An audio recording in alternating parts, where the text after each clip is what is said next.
अब हम पहुंच गए हैं ओल्ड गोवा के कौन सा चर्च है? जो सेंट फ्रांसिस जेवियर चर्च में पहुंच गए हैं हम।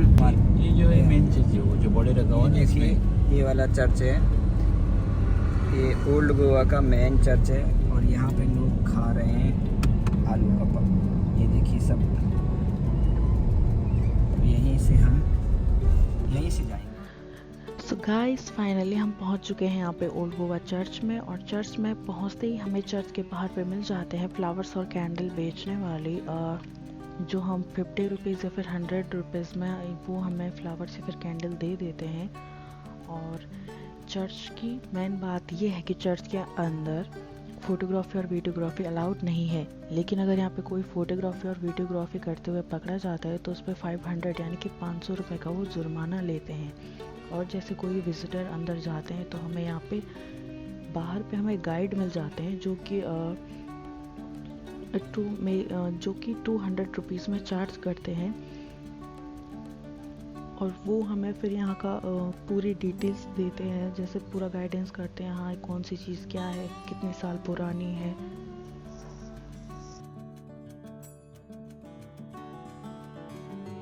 देखिए आओ। तो दोस्तों चलिए आपको आज ले चलते हैं बेसिलिका ऑफ बॉम जीसस में, यानी कि गोवा के सबसे पुराने चर्च में।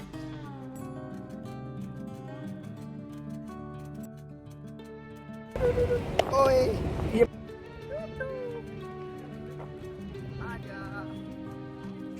शायद आप में से बहुत लोगों को पता नहीं होगा कि ये चर्च फेमस क्यों है, तो मैं आपको बता दूं। यहाँ पे एक पुराने 450 सालों से संत हैं सेंट फ्रांसिस जेवियर, उनकी यहाँ पे बॉडी रखी हुई है 450 सालों से, यानी कि 450 सालों से उनकी बॉडी को यहाँ पे रखा हुआ है। और मेन बात यह है कि अगर किसी व्यक्ति की मृत्यु हो जाती है तो मृत्यु के बावजूद भी उनकी बॉडी पूरी तरह से विघटित हो जाती है, लेकिन सेंट फ्रांसिस जेवियर की जो बॉडी है वो इतने सालों से भी बिल्कुल विघटित नहीं हुई है, ऐसा माना जाता है। तो जो ये बेसिलिका ऑफ बॉम जीसस यानी कि जो ओल्ड गोवा चर्च है, यहाँ पे वैसे वीडियोग्राफी और फोटोग्राफी मना है, लेकिन अगर कोई यहाँ पे पकड़ा जाता है फोटोग्राफी और वीडियोग्राफी करते हुए तो उसे 500 रुपीज़ का फाइन पड़ता है। तो सेंट फ्रांसिस जेवियर का जन्म 1507 में वर्तमान स्पेन में हुआ था, और 1543 यानी कि 1543 में गोवा के पुर्तगाली वायसराय के साथ ही भारत आए थे। उन्होंने गोवा के लोगों में ईसाई धर्म का काफ़ी प्रचार किया, और 2 दिसंबर 1552 को इन्होंने अपनी अंतिम सांसें ली। तो ऐसा कहा जाता है कि इन्होंने मरने से पहले ही अपने चेलों को बोल दिया था कि इनकी बॉडी को वो गोवा में ही दफन करें। 3 दिसंबर को, जब 2 दिसंबर को इन्होंने अपनी अंतिम सांसें ली, तो 3 दिसंबर को उनके नश्वर अवशेषों को एक ताबूत में रखा गया, यानी कि उनकी बॉडी को एक ताबूत में रखा गया और basilica of Bom Jesus church में रखा गया। लेकिन कुछ कहानियाँ ऐसी भी हैं कि कुछ समय बाद यहाँ पे पुर्तगाली व्यापारियों ने संत जेवियर के नश्वर अवशेषों को बिना भुजे नींबू के साथ ताबूत में रखा था। और कुछ समय बाद सोसाइटी ऑफ जीसस के एक सदस्य ने शरीर को उकेरा। जब उसने देखा शरीर को तो उसने पाया कि ये बिल्कुल भी विघटित नहीं हुआ है।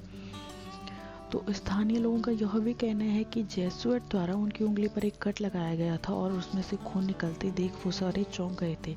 इसके बाद ही फ्रांसिस जेवियर को संत की उपाधि से विभूषित किया जाता है।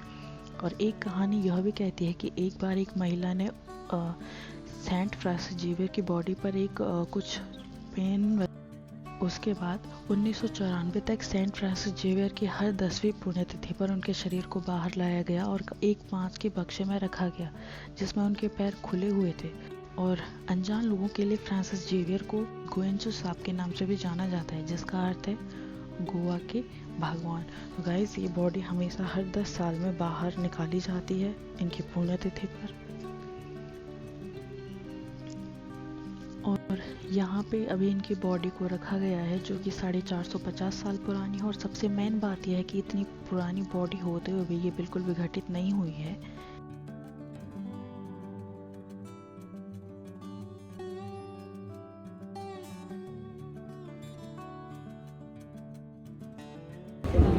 तो ये गोवा के सबसे ओल्ड चर्च में आए हैं। तो हम हैं अभी ओल्ड गोवा चर्च में, जो कि हमारी लोकेशन से लगभग कितने किलोमीटर दूर है? 25 किलोमीटर दूर है। जैसा कि आप देख सकते हैं हमारे पीछे है ओल्ड गोवा चर्च।